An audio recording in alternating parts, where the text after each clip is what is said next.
بیچاری کئی روز سے دم توڑ رہی ہے، ڈر ہے خبر بد نہ میرے منہ سے نکل جائے، تقدیر تو مبرم نظر آتی ہے ولیکن پیران کلیسا کی دعا ہے کہ یہ ٹل جائے۔ تو پہلی بات میری ختم ہوئی، عالمی نظام خلافت دنیا کی تقدیر مبرم ہے، ہو کر رہے گی، اس میں کسی صاحب ایمان کو کوئی شک، کوئی شبہ، کوئی ریب نہیں ہونا چاہیے۔ البتہ اس کا اب دوسرا پہلو کیا ہے، اس کا آغاز کہاں سے ہوگا؟ پہلی بات تو یہ، ہمارے بعض لوگوں کے ذہنوں میں، سادہ دل لوگ وہ سمجھتے ہیں کہ پوری دنیا میں ایک ہی دفعہ آ جانی چاہیے۔ یہ کوئی علاقائی خلافت تو نہیں ہو سکتی، خلافت تو عالمی ہوتی ہے۔ ان سے میں کہتا ہوں عالمی خلافت کب تھی جناب؟ یہ تو نہ خلافت راشدہ میں عالمی تھی، کیا ہندوستان شامل تھا اس میں؟ کیا چین شامل تھا؟ کیا یورپ شامل تھا؟ اور پھر جو خلافت کے نام سے جو ملوکیت چلی ہے وہ بھی صرف آپ دور بنو امیہ میں کہہ سکتے ہیں کہ وہ پورا عالم اسلام کم سے کم اس کے تحت تھا۔ بعد میں خلافت عباس، بنو عباس میں، اور فاطمیین کی خلافت میں، اور آل عثمان جو ہیں آٹومان ٹرکس کی خلافت میں ٹکڑے تھے، حصے بکھرے تھے، کوئی مانتا تھا کوئی نہیں مانتا تھا۔ اور سب سے بڑی بات یہ، اگر ایک دم پوری دنیا پر خلافت قائم ہو سکتی تو حضور کے دست مبارک سے ہوتی، لیکن نہیں ہوئی۔ نتیجہ کیا نکلا؟ ایک ملک میں حضور نے قائم کر دی، جزیرہ نما عرب، یہاں خلافت قائم ہو گئی، حضور خلیفہ ہے۔ اس کے بعد آپ کے خلفائے راشدین نے پھر اس کو وسعت دی، شرقاً غرباً شمالاً، 3 کالمز نکلے ہیں فوجوں کے، صحابہ کرام کے، 3 کالمز، ایک ایسٹ ورڈ، ایک ویسٹ ورڈ، ایک نارتھ ورڈ۔ ایک عراق کو فتح کرتے ہوئے ایران میں پہنچ گیا، خراسان تک چلا گیا، ایک شام کو فتح کرتے ہوئے اور پھر سینائی پیننسولا سے ہو کر افریقہ میں داخل ہوا اور اٹلانٹک تک پہنچ گیا، تیسرا سیدھا شمال میں گیا، لیکن یہ زیادہ دور نہیں جا سکتا تھا، کوکیشین ماؤنٹینز آ گئے، کوہ قاف، اس زمانے میں تو یہ یوں سمجھیے کہ امپیسیبل تھا نا، کوہ قاف، لہذا وہاں آ کر رک گیا۔ اب بھی یہ ہوگا کسی ایک جگہ سے شروع ہوگا پھر پھیلے گا، اس کے سوا کوئی چارہ کار ہے ہی نہیں۔ اگر ہر جگہ پوری دنیا میں ایک ہی وقت میں ہو سکتا تو حضور کے دست مبارک سے ہوتا صلی اللہ علیہ وسلم۔ اب وہ نقطہ کون سا ہوگا، نقطہ آغاز کون سا ہوگا؟ اس میں پہلی بات تو میں نے کہا، جو شک کرے گا اس کا پھر ایمان مشکوک ہے، ہوگا، لازماً ہوگا، گلوبل ہوگا، پوری دنیا میں ہوگا۔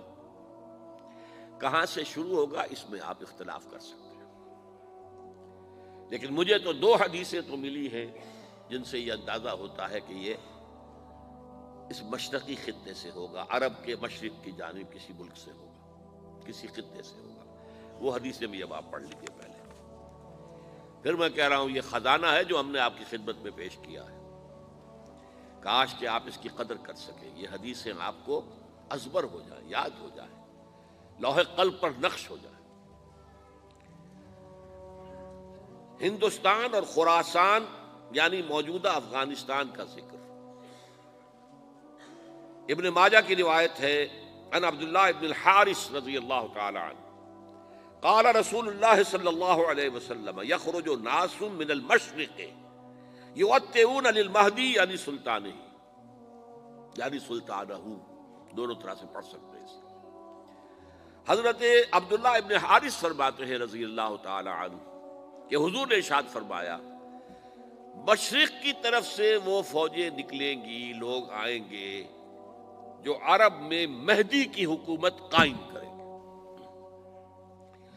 یہ مہدی کون ہوں گے اس کا ذکر میں ذرا بعد میں کروں گا، لیکن نوٹ کر لیجئے کہ مہدی سے پہلے لازماً کسی مشرقی علاقے کے اندر وہ نظام قائم ہو چکے گا، تب وہاں سے فوجیں آئیں گی نا۔ یہ مشرق کون سا ہے؟ عرب کے مشرق میں آپ چلیے، ایران بھی آ جائے گا، افغانستان بھی ہے، پاکستان بھی ہے، اور اگر اسے اور توسیع دیں تو ہندوستان بھی ہے۔ یہ ہے عرب کا مشرق، اس سے فوجیں جائیں گی۔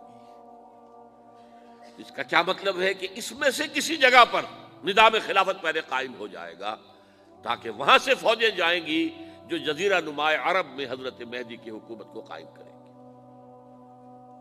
اب دوسری حدیث سنیے، یہ سنن ابن ماجہ کی حدیث تھی جو میں نے آپ کو سنائی، آپ نے پڑھی۔ دوسری، عن ابی ہریرہ رضی اللہ تعالی عنہ،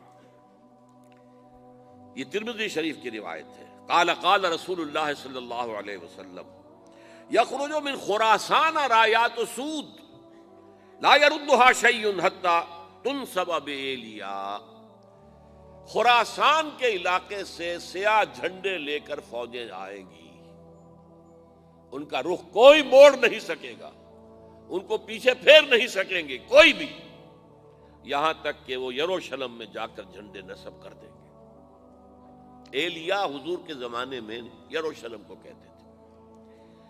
یہ یروشلم تھا جب حضرت سلیمان کی حکومت تھی، اور یہاں پر معبد سلیمانی، ہیکل سلیمانی قائم ہوا، پھر یہ یروشلم ہی رہا ہے تاریخ میں، یہاں تک کہ سن 70 عیسوی میں جب ٹائٹس رومی جنرل نے اس کو گرایا، ختم کیا، سیکنڈ ٹیمپل گرا دیا، اور یہاں سے یہودیوں کو کہا نکل جاؤ یہاں سے، کوئی یہودی باقی نہیں رہا، تب بالکل تہو بالا برباد کر دیا۔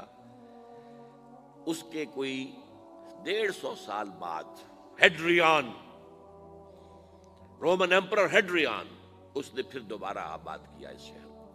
150 سال تک یہ بالکل بنجر اور بالکل غیر آباد پڑا تھا۔ اب ہیڈریان نے جب آباد کیا تو اس کا نام ایلیا رکھا، اب یروشلم نام نہیں تھا، تو حضور کے زمانے میں پھر اس کا نام ایلیا تھا۔ اور اب اس سے کیا معلوم ہو رہا ہے کہ یہ یروشلم مسلمانوں کے قبضے سے اس وقت نکلا ہوا ہوگا، ایک دفعہ پہلے نکلا تھا، سن 1099 عیسوی میں مسلمانوں کے ہاتھ سے نکلا، کروسیڈرز عیسائیوں نے آ کر اس کو قبضے میں کیا، لاکھوں مسلمانوں کو مارا، قتل کیا۔ اس کو 1187 عیسوی میں واپس لیا ہے، کس نے لیا ہے؟ صلاح الدین ایوبی کرد۔ عرب کھوکھلے ہو چکے تھے، عربوں نے کھویا، واپس نہیں لے سکے، بہت حکومت کر چکے تھے، 400-500 برس کی حکومت کر کے، اور ان کے عیش اور ان کے آرام، اب ان میں جان نہیں تھی کہ وہ واپس لے سکے۔